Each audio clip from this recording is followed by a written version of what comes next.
Welcome back, everyone. So we're going to work with these two series, which one is convergent, which one is divergent, and we're going to use a limit comparison test.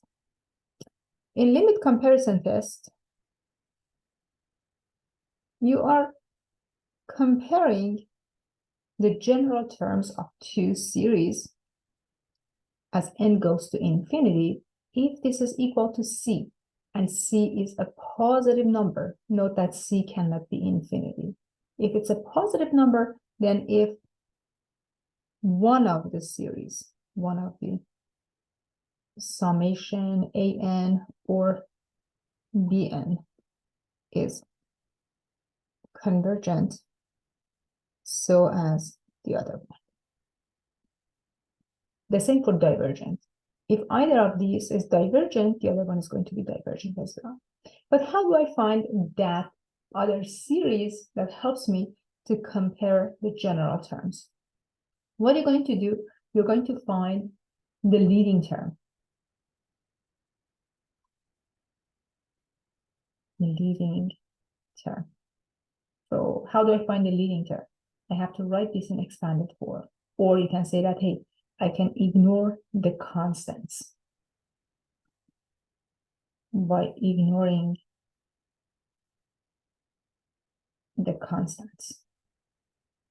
So if I ignore constants, I have n times n times n, or n cubed inside the third root. So it gives me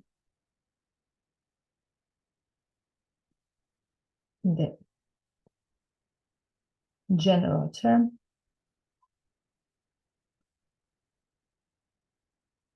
to compare, let's call it an with. So bn is equal to 1 divided by the third root of n times n times n, or 1 divided by the third root of n cubed, or 1 over n. Okay, the limit comparison test says an divided by bn, if you take the limit as n approaches infinity, if it's c and c is a positive number, then we can compare these two series. If you take a look at this series, it's going to be the harmonic series, all right? So here, you have the limit of the general term here is 1 divided by the third root of n plus 1, n plus 2, divided by 1 over n as n approaches infinity. Going back to elementary calculus, the same process, it's going to be equal to 1 elementary calculus, everyone. If you don't remember this, you need to go back and review the materials.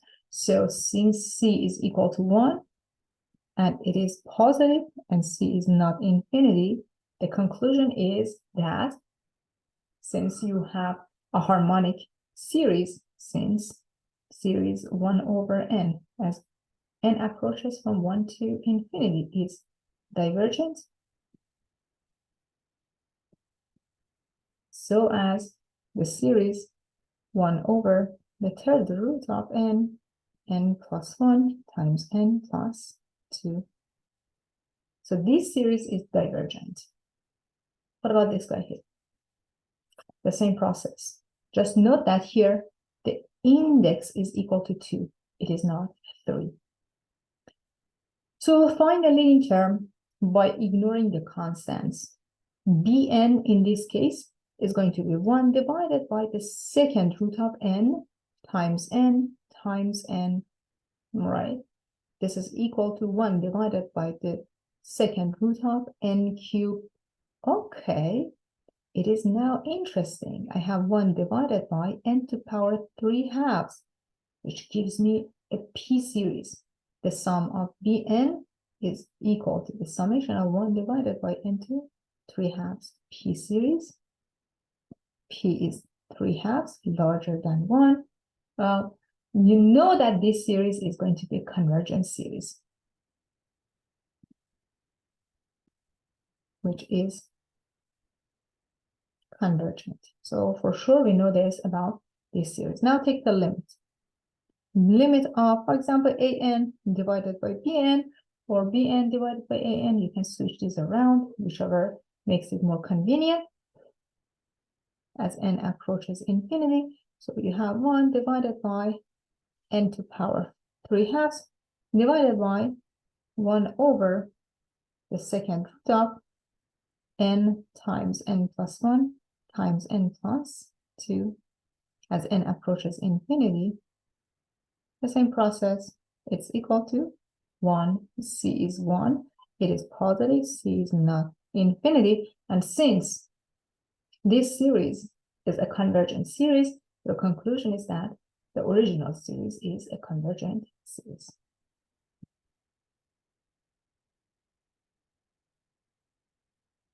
Since series 1 divided by n to power 3/2 is convergent, so as the series 1 divided by square root of n times n plus 1 times n plus 2.